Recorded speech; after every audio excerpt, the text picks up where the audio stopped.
Bethany began to study the Bible, Colossians 3, ready for verse 1, Colossians 3, verse 1.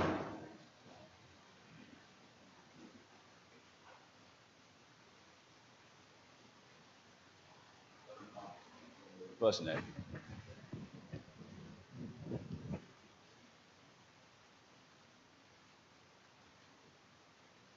Before we begin this morning, we certainly want to remember those of our number who are sick. We have some more people that have been exposed to COVID and a few that have it. So we certainly need to keep them in our thoughts and prayers. Brian and Lane both have COVID, and then, of course, Ray and Wanda have it. And then, of course, Kelly and Katie Beth have it. And so they're all quarantined, and we'll be out for a little bit. But and then some others. Hazel's not feeling well. She's been tested, so she stayed home. And Christy's still not feeling well, and won't be there this morning. She doesn't have COVID. She's just not feeling well. So we have a good number of people that are sick and with various things.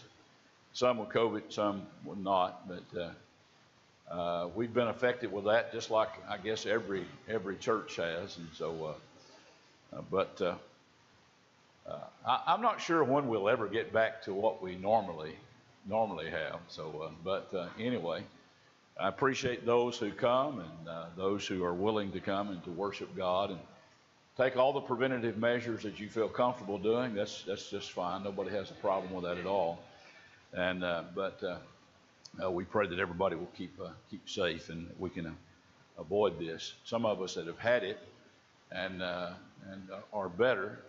We've had several people that have had it here and it's better and over it. So once again, for that, we're grateful and thankful. But let's keep all those in our thoughts and prayers. Appreciate the ladies visiting from Spring Hill. Jessica, I know her granddad real well, and so I told her it's a small world. I know her your great granddad as well. So it's good to have them this morning. If you ever heard of the diesel camps, that's Jessica's is a diesel camp. But we're so glad that y'all have come to be with us this morning. We appreciate that.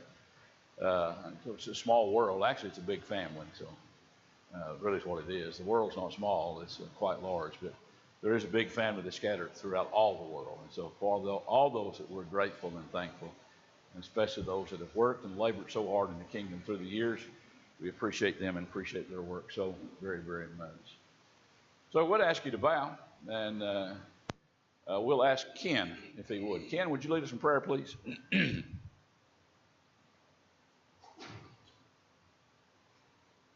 Heavenly Father, we're just so thankful for this day that you've given us, for this opportunity that we have to gather together to study the course of your word. Father, we're especially thankful this time for the health and strength that we enjoy by being able to be out those in my precious faith. Father, we pray that you be with us, or unable to be with us, but fill us. Pray that you comfort them and you be with them so they follow them and not take the turn for us. Father, pray that you be with those who lost loved ones. Pray that you comfort them as only you can. That you might be with them this time. Father, pray that you be with the country this time, that you be with our leaders. Father, we just pray that something might be said or done so that peace might once again reign from this country. I would pray that you would be with us as we're going through this life. I pray that you would help us to be good stewards of your word and create it every opportunity we have. I would just pray that you would help us to be like you should be among this community, and that you would be with us not through this life, that you would give us our sins and let us guide. These moments we have in the end. Amen.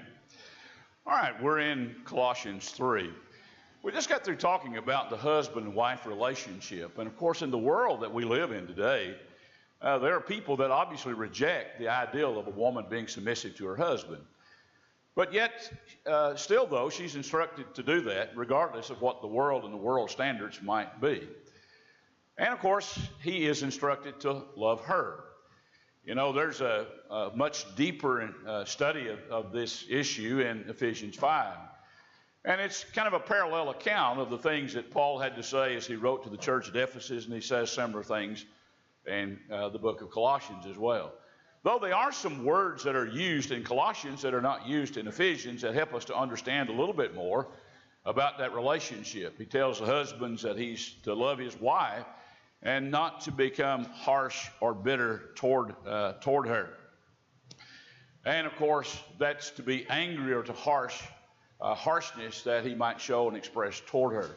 Now, there are reasons why he obviously could do that. One is that he may not love his wife, obviously, as he should. You know, some would say that she had done something that he would treat her harshly. It doesn't really matter if she has done something that doesn't give him the right to treat her harshly, regardless of what people may think and regardless of what people may say. But that could lead to those kinds of things.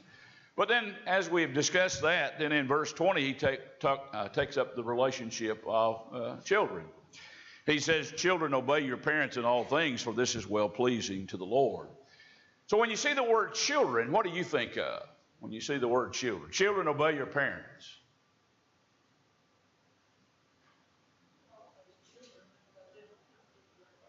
All right, always children? Okay. Should they always obey you? A lot of discussion concerning that. I think obviously the way that the word is used here is children are children that would still be in the home and that they would be old enough to be obedient to their parents as well. You know, can a baby obey their parents? Maybe in some regards, but not to the degree I think that this is talking about here. He says, children, obey your parents in all things. Do you have to qualify that? All right, we do have to qualify it. How would you qualify that? When he says, children, obey your parents in all things, how would you qualify that then? All right. And of course, all throughout this particular text, you know, that's going to be part of the things that we have to keep under consideration, like in Acts 5 in verses 29. As long as it doesn't violate the commands of God. Now, one of the things I think that we see in this, when he's talking about children, obey your parents, the parents that he's talking about, it seems like in this particular text, would be those who would be Christians. Now, would Christians want the best for their children? You know, growing up, you know, my mom and dad were not Christians. And, of course, we were not raised in the Lord's church. I didn't even know about the Lord's church when I was a kid and still a youth at home. You know, that came much later in life. But my mom and dad, though they were not Christians, I think they still wanted the best for us.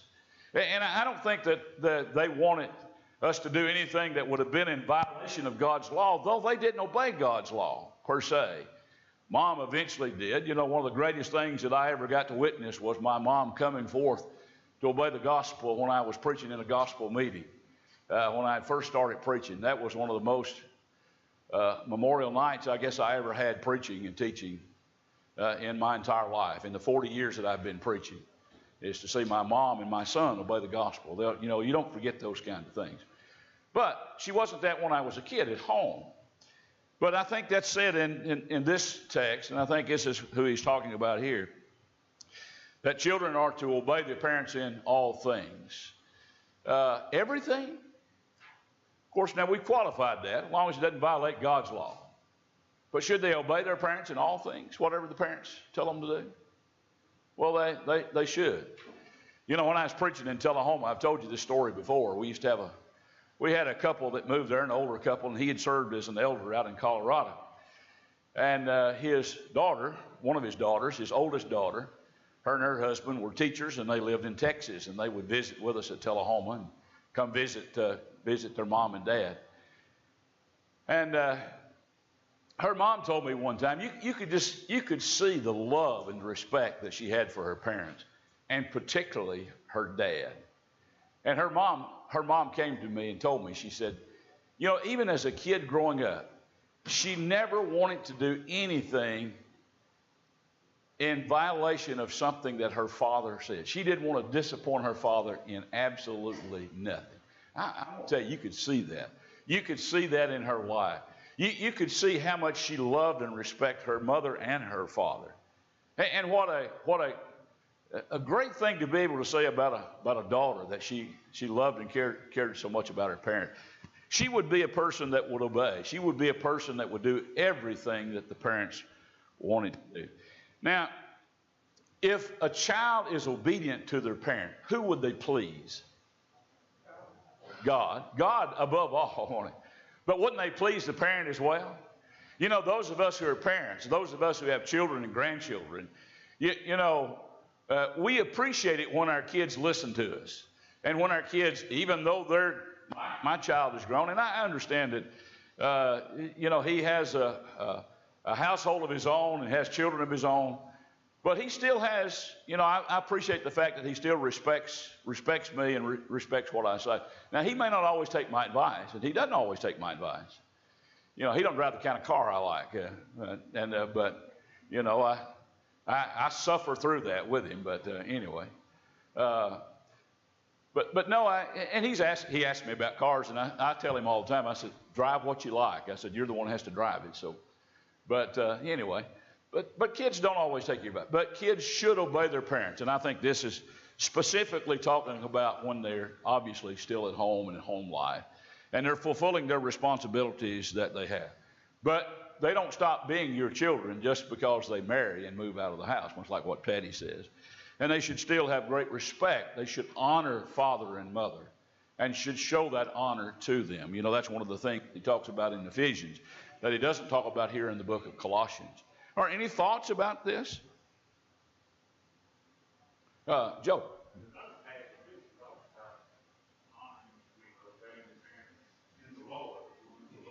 Yeah. It does. And of course, it's here it says, for this is well pleasing to the Lord. In other words, in the Lord, or as the Lord requires, or what the Lord instructs, or how he instructs and how he tells us to honor our father and mother. And regardless of the age that we get and how long we've been gone from home, we still are to honor our father and mother. It'll come a time that if you didn't do that, you'll wish you had. And I'm going to tell you, you'll wish you had, because you don't always have father and mother. My father and mother have been gone for a while. And I have their pictures sitting in the floor in my office, and I wheel my office chair around quite a bit and talk to them. I know they can't talk back, but you miss those times that you could spend together and talking with each other. And Dad's voice has faded a lot. I don't hear his voice quite as much as plainly. You can still know how they talk to you. You understand the type voice they had, but those, even that begins to fade. You don't hear that quite as plainly as you once did. My granddad's as well. So, but we certainly should be obedient to them. But yeah, I think that's exactly right. All right. Any other thoughts? Oh, Don, I'm sorry. I hope it doesn't happen in the church. Mm-hmm. That's the world. That's basically what children are living home instead of parents. It's chaos. Recently, It is. there's two teenage daughters. She killed their mom and dad because they didn't want to play with parents. And hopefully we don't have problems like that in the church. Some children never made the man. Well, I think that's true. And Harold Comer told me something a long time ago, and I've never forgotten this when he was at Jackson Heights in Columbia.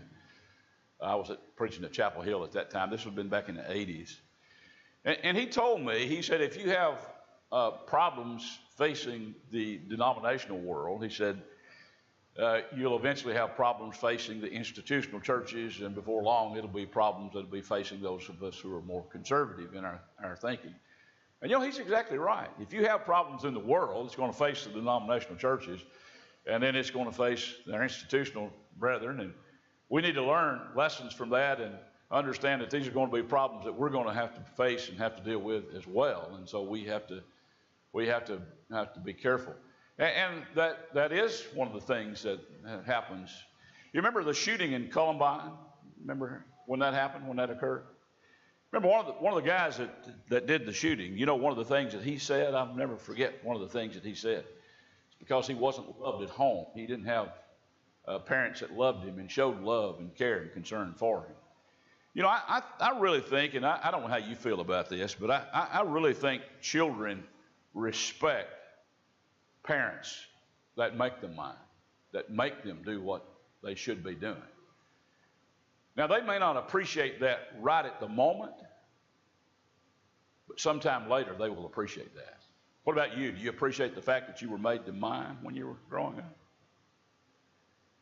You know, my dad, as I said, my dad wasn't a Christian, but now he made me mind.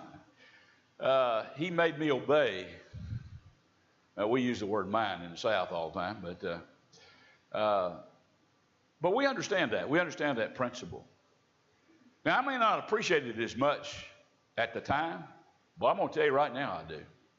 I appreciate the things that he instructed me and the things that he made me do.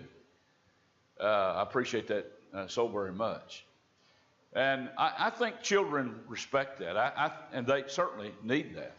They need that instructions from parents, from mothers and fathers that love them.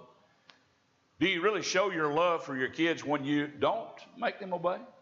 When you don't instruct them in the ways of the Lord? I don't think you love them like you should. Now, you may have emotional ties to them, but if you truly love them, you want the best for them, and you want to instruct them in the ways of the Lord. You want them to be obedient to the Lord. And if you want them to be that, then that's what you need to be yourself. You know, don't ask your kids to be something that you're not, because you should want to be that as well. But yeah, I think you're right, Don. And you hope that it doesn't face. You don't see that as big a problem, I think, in the church, but there are some problems in the church with that. So just like with any issue that you can see. You know, when I was in Russia, and you know, that's one of the things that, and I was telling you all this the other day. You know, you'd think that they would have accepted the ideal of discipline in the home easily, but boy, I tell you what, we had a hard time getting them to see that. And it wasn't that the passages were not plain. It's just the fact that they didn't practice that much, and it was hard for them to accept those things. But you know, after you study with them for a while, they have to admit that that's what the Scripture says, and that's what it teaches. But yet they had a hard time with that issue. The ideal to obey here means to hearken to a command, that is, to obey, to be obedient unto, or to submit to. That's Joseph Henry Thayer's definition of the term. And so children certainly are to submit to their parents, hearken to the commands, to what they want them to do. Do children usually know what's best for them when they're still at home? Do they think they know what's best for them? No. What about you when you were at home? Did you think you knew more than parents did? Your parents did? Did you think they were kind of old-fashioned? And I think all of us went through that little stage. And did you ever get a little rebellious toward mom and dad? Well, sad to say, I dare say that most of us that would be true of. That would be true of me for sure. My mom and dad separated, divorced, and that was a very tragic thing in my life. And I was in grade school or early high school, I guess, and you know, you're torn between both parents, and so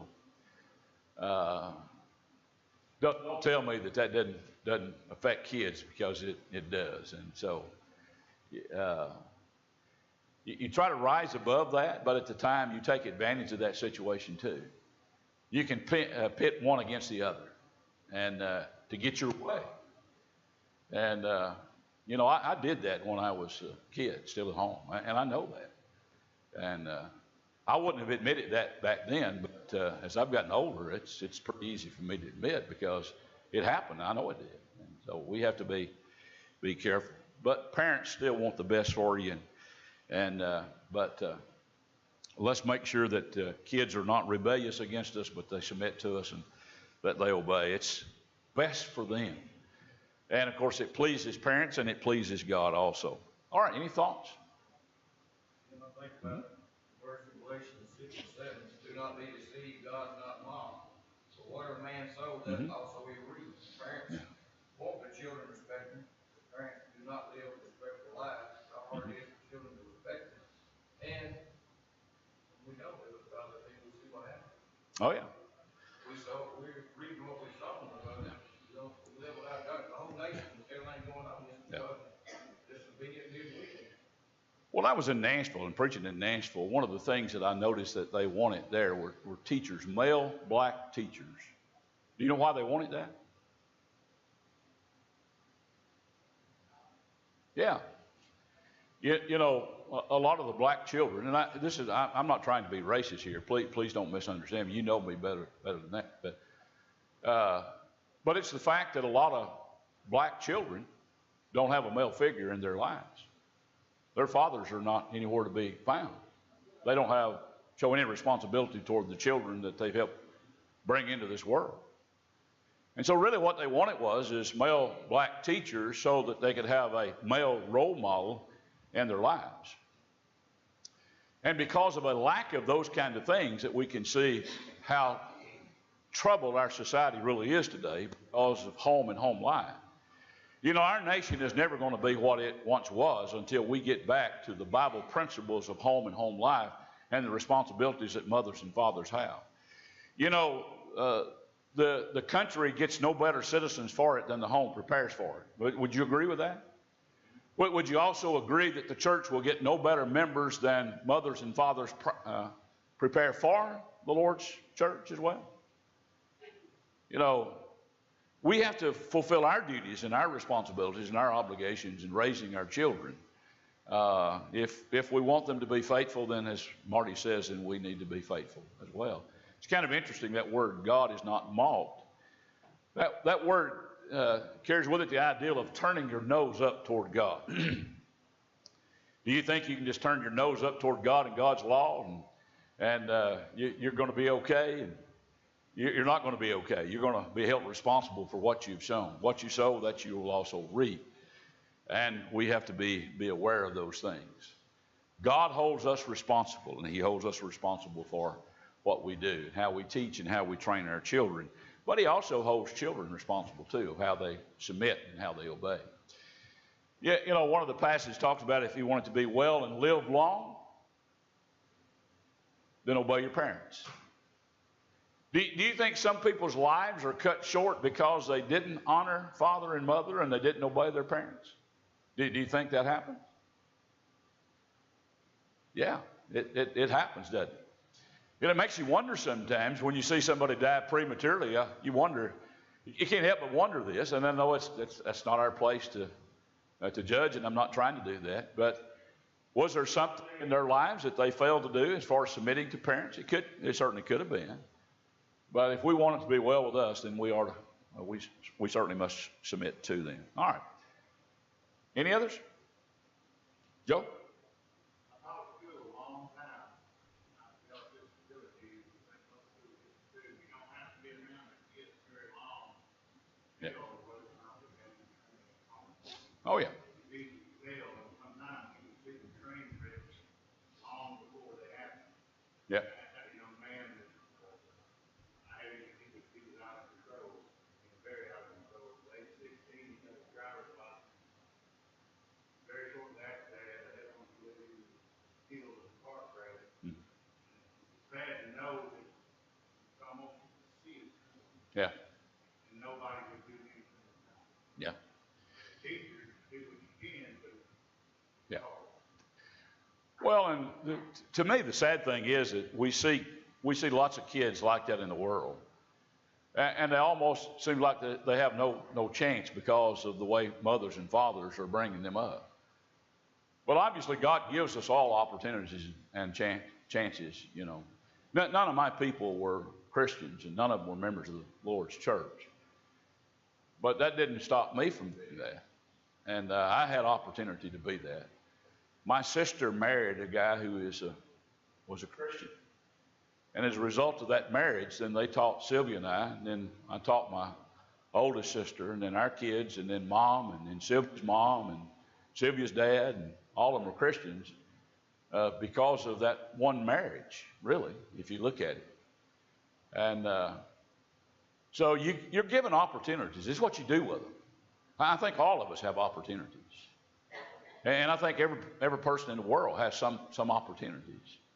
They may not have as good an opportunity and as many opportunities as some of us have had, but you know, they're given opportunities. And what we need to do is to make sure that we give them that opportunity as well. But kids, it almost seems like that they're almost destined, it seems like, I use that term loosely, to destruction because of what they see at home, and what they have at home, and home life. And how sad that is, that we can see. And he's going to talk a little bit about that in just a minute here. Any others? All right, look at verse 21. He said, fathers, do not provoke your children lest they become discouraged. Now, does the father have the primary responsibility in raising children? They have the primary responsibility. Is that the way it is a lot of times in the home this day and time, though? Is it the father that has usually takes the primary role in that? No, a lot of times that's not the case, is it? You know, a lot of times fathers seem like that they don't have any time for their children. I'm going to tell you, if you don't have any time for your children, if you're too busy to have time to serve the Lord and to serve and to love your children, then you're too busy. You better get rid of something in your life. That's what you better do. Because you'll never get those opportunities again. You know, when I first started preaching the gospel, I've said this, very, very involved in trying to be involved in the Lord's work, and sometimes I think I neglected my own family in serving others. But you know, if you serve your family, if you love your wife and you love your children, you're teaching and instructing, isn't that part of the Lord's work? Isn't that what the Lord wants us to do? And when we neglect that, we don't ever get that back.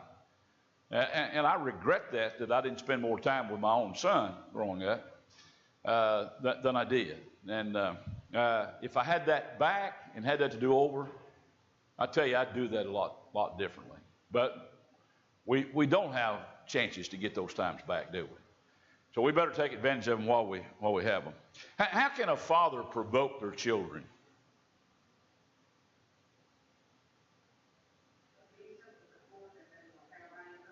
All right, abuse them to the point that they have anger. Do some fathers abuse their children? What ways can you abuse your children? Obviously, we're thinking about physically, aren't we, a lot of times? And certainly that. Mentally, okay. Emotionally, okay. Verbally. Probably worse than the beating some Yeah. children get. Yeah. You know, that cuts deeper than the spanking. Yeah. I think. I know. Yeah. I've been one of them. Yeah. Done it myself to my own children. And we have to be very careful about that, don't we? Because those kind of things obviously can happen. What if a father is constantly fault finding? And if he never sees the good in the child? Do you think there's good in every child? Yeah. And you know, really what the father needs to do is that he needs to find that, and he needs to encourage that instead of constantly fault finding. You know, sometimes with children, do we want our children to be just like us, and do we think that our children should be able to do the same things that we do in the way that we do them? Do we think that? Do we require more of them than what they're able to do sometimes? You know, I'm afraid maybe that's probably the case. If you constantly belittle a child, will that discourage the child? Well, if that's what you're doing, what about the harsh speech? If you never see the good qualities in that child and never commend that, you know, that can have a tendency, obviously, to discourage the child. Even discipline sometimes. You know, I've heard people say that you use a sledgehammer to drive a thumbtack. And I'm afraid that happens sometimes with discipline, doesn't it? You know, it doesn't have to be as harsh sometimes as we make it in some children's lives. Children react differently. They're totally different. We have 3 grandkids, And there's as much difference between those three grandkids as daylight and dark. I'm going to tell you. They're just totally different. Totally, totally different. Leah told Marshall that he had left his image on all of them. Said, Canaan looks like you, Rylan acts like you, and Hattie eats like you. So that's what she tells my son. And that's pretty well, that's pretty well true in lots of ways. And I can see that obviously in them. But kids are different. Do they react different ways to discipline as well? Well, yeah, there's a difference in the way they react. You know, some kids, you can, as Marty was talking about, you can sit down and talk to them, and it just about breaks their heart because you get on to them. And maybe the harsher discipline is not what they need, you know, sometimes. But maybe it's as well. But, you know, every child, as I said, is different. But, you know, that's one of the great things that a father has to do. His father needs to learn his children, learn what works, and then obviously encourage that. And he doesn't break the child's spirit by his constant provocations toward that child, of finding fault and belittling and harsh speech toward them. You know,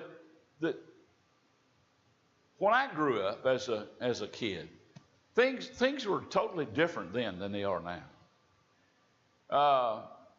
When I was a boy growing up, something that I never did see my dad do much, or even my granddad.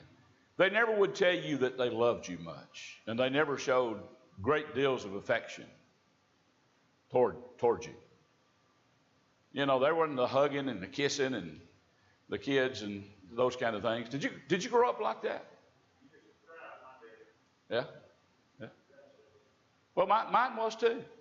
You know, my dad told me more that he loved me after I got grown and started preaching than he ever told me that when I was a kid growing up. But I never did doubt his love. I never did doubt that. It just wasn't shown in the affections that some parents maybe had shown toward others. You know, with Sylvia and I, with our kids and grandkids, man, we love on them, kiss them. We do all kinds of things. You know, my son's 42 years old. He still hugs me and kisses me. And of course, you wonder sometimes what people think when here's a 42-year-old guy kissing a 69-year-old man. So I don't really care. I'll be honest with you, I could care less. I love my son. My son loves me, and I'm appreciative that he does that. And but you know, there was a different thing when I was growing up, like I said. But you know, love your kids and let them see that you love them, and you teach them and you instruct them. You discipline when that needs to be as well. But don't do anything to discourage them also. See the good in them. Encourage that good. But you be good yourself. You live your lives in a righteous and holy manner. And that will have an impact upon them. All right, any thoughts? Yes. There are some men that they may not be busy, but they just don't put that responsibility. Yeah. To make those kids mind. They put it on the mama. Oh yeah, all the time. I see that quite a bit. Yeah. And sometimes, you know, I've seen fathers be extremely harsh, you know, and belittling of their kids. It stirs me to no end to see that. They can't see the good in the kid at all. And the kid's really a good kid. And you know, I've seen that in some of my own family. You know, I have one particular in mind, but it's neither here nor there. But you know, as far as seeing the good, this individual, he never did see the good in his kids and stuff. Harsh, oh man, just very belittling of the kids. You know, how tragic that is. And really, I'm not sure either one of them are very faithful this day and time. And a lot of it had to do, I think, with obviously the way they were raised and the father. Tony? One of the things that I think is interesting about seeing the good is asking, is there any kid that doesn't have some good in them? Well, we're all created in the image of God. Yeah. So all of us have some good in them. Yeah. But I read a post from a young lady. She's talking about she wanted a yellow car. A yellow car. Mm-hmm. I started looking for a yellow car, and you would blink. I've seen a yellow car almost every day. Before that, You never saw it? I couldn't think of a single person that But, you know, if you start looking for something, Yeah. then you'll see it. If you don't want to see it, you're not going to look for it, you won't see it. I mean, if I drive down the road, I'll see deer all over Washington. So it just depends on what you're looking for. And if you look for the good in people, you're going to see the good. If you look for the bad, that's what you'll see. Yeah. That's a really good point, and well taken. I know you're talking about seeing things like that. We re-roofed our house in Chapel Hill. I never looked at a house that had a roof on it. I never paid any attention to anybody's roof. After I re-roofed that house, I looked at every roof going down the road. You do that. You have a tendency to do that. But it is true. That's if you're looking for the good in people, you can usually find that. And as I said, I think Marty said the same thing. You know, you are created in the image of God, obviously, and there's good in you. And really, it's the parents' responsibility of bringing that good out, I think. And we should work hard at doing that, because our children have a soul to save, and we need to do everything that we can to save, try to save their souls. Now, one of the things that I never, ever want to do is to do anything that could affect the eternal destiny of my son, my daughter-in-law, and my three grandkids. I couldn't live with myself if I did that. I want them to see the good always, and I want to see the good in them. There's a lot of good in our children. So let's encourage that. All right. Any other thoughts? Then he starts dealing with the bondservants. He said, "Bondservants, obey in all things your masters according to the flesh, not with eye service as men pleasers, but in sincerity of heart, fearing God."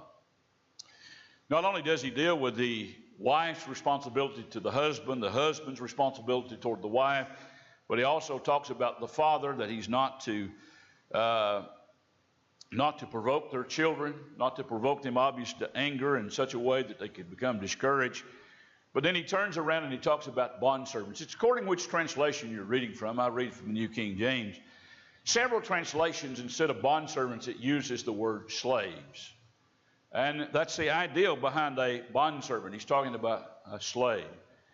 Did Christ, when he came, did he work to eliminate slavery? No, actually he didn't, did he? He didn't work to eliminate that.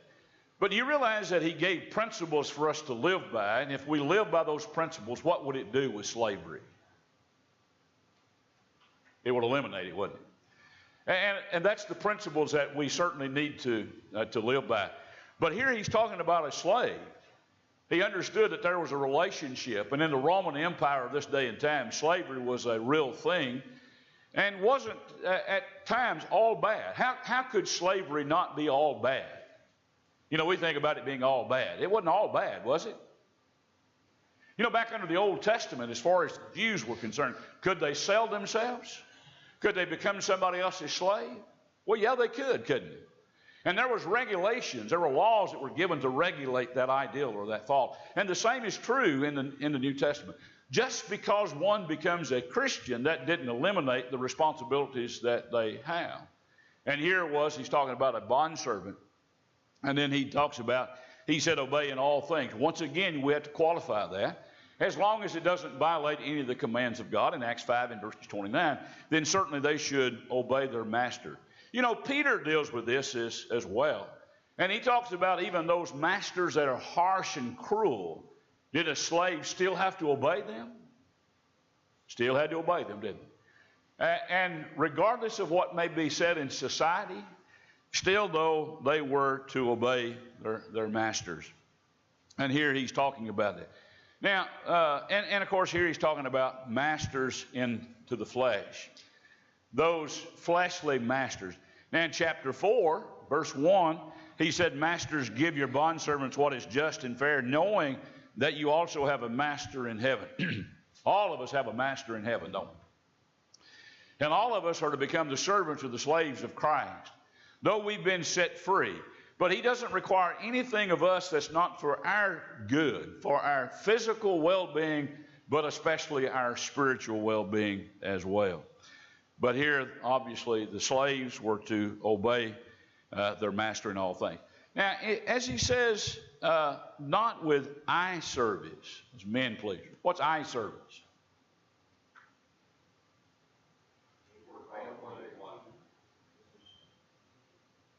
While they're watching?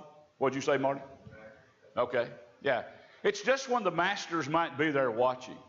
Now let's kind of state something kind of not totally parallel with this, but somewhat parallel with it. What about in a employee-employer relationship? Are we to submit to our employers as long as they don't require something of us that would violate the commands of God? But now, is the only time that we work hard, is it when the employer is watching? Is that the only time we do that? No. No. Yeah, that's right. But though, you and I as Christians, though, we're not to do that, are we? It's not just because the boss is there and the boss is present. And it's not just so that we might gain some favor with the boss. That's not the reason that we do it. No, we do it, and we do our very best because of who we are, because we're the people of God, because we're God's children, and we have a master that we have to submit to and answer to as well. I may have a fleshly master, but I have a spiritual master that I have to make sure that I submit to, and I do his will. He says, but in sincerity. If you do it in sincerity, how do you do it?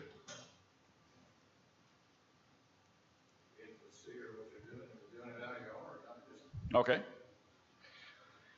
I didn't look up this particular to see if this is the same Greek word, sincerity. It's defined as singleness or simplicity, sincerity, mental honesty, the virtue of one who is free from pretense and dissimulation.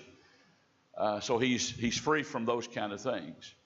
I didn't look to see if this is the same word that's used sometimes for sincerity in the New Testament without wax. That always has been a word that's kind of stuck in my mind. Now, without wax, this carries with it the idea of pottery, people selling pottery back during New Testament times. What happens to pottery when it dries out a lot of times? Cracks, doesn't it? Now, without wax is of someone buying a piece of pottery that's sincere, it's without wax. In other words, it hasn't cracked and they fill the crack with wax. They would fill it with wax and sell it. Now, without wax also carries with it the idea of holding it up to sunlight. If it's got wax in the crack, all you got to do is hold it up to sunlight and you can see it, because the sunlight will go through the wax. In other words, it will show whether or not it's genuine and without wax when you look at it. Well, the same ideal and the thought when we're talking about sincerity, that we're without wax. When you hold our lives up to the light of the Scriptures, does it reveal the kind of people that we really are? If I'm truly sincere. That's how we can tell if we're what we need to be. As we examine our life. Paul said, examine yourself to see whether you're in the faith or not. We look at ourselves in light of the Scriptures, and we examine ourselves and to see if we are sincere. And of course, that would somewhat carry with it the ideal that he's talking about in this particular text. Eye service is defined as eye service, implying either service rendered only when one is being scrutinized, or service rendered only for appearance sake. I like the second definition of this. We see the first one. But service rendered only for appearance sake. I'm just doing this for what it can get me. The favor that I can gain. But only when the boss is there as well. But he says in this text as well, if you look at it, fearing God. What does it mean to fear God? All right. It carries with it the idea of reverence. It's not that you're shaking in your boots or anything like that, but you don't want to displease your Father. You want to honor your Father. You want to do what the Father tells you to do. And this is what he's telling the bondservant to be. Obey in all things. All throughout this text, look at this. Look at verses 18. Submit. 20, obey. Fathers, don't provoke. Bondservants, obey. So this is the idea of obedience. Just because you become a child of God, that doesn't mean that you stop obeying, wives obeying husbands, or children obeying their parents, or bondservants obeying their masters. No, you still have those obligations to fulfill. And of course, here he talks about the slave. Don't do it simply because the boss is there, but you do it out of sincerity of heart, at fearing God. You do it because of who you are, because you're a child of God, and you want to do the very best that you possibly can do, because you're a servant of the Lord. All right, any thoughts about that? Uh-huh. Yeah.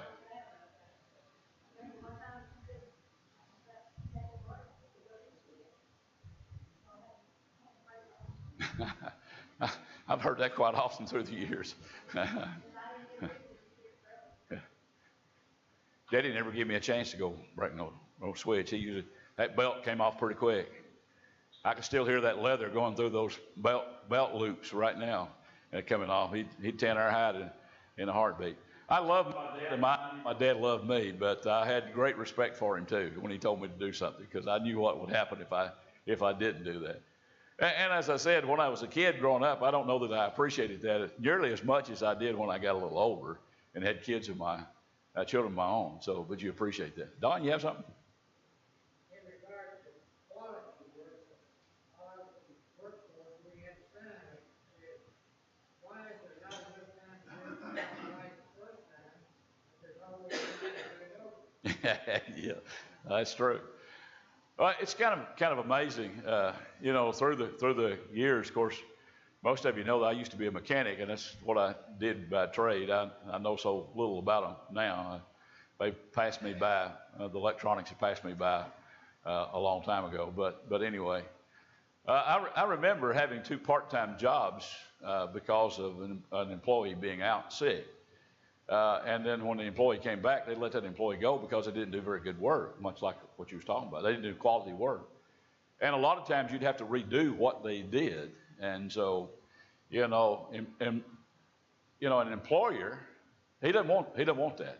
He wants you to be there. He wants you to work. He wants you to do your best. He wants you to do good work. And not just when he's looking, but when he's not looking. He expects that of us. But, as Christians, that's what we should want to do. We should want to do our very best. And I dare say a lot of you are like me. You're pretty picky about things that you do. I've always been pretty picky about things I do. If it's not right, I just don't like it. And sometimes I'll just throw it away or redo it or whatever the case. But it's not because you didn't want to do it. It's because you couldn't do it sometimes when you first start things. But you always want to do your very best. And as I said, because of who we are, because we're Christians. All right. Any other thoughts? Yeah. Yes. Sometimes in workplaces, those folks that do the work without being seen or heard, it's probably less noticed than most unappreciative people do, but it doesn't matter. Yeah, that's right. Not God does. So that's, in the end, that's all that matters. Yeah, absolutely. That's hard sometimes to swallow, but it is what it is. It is. That's exactly right. We do it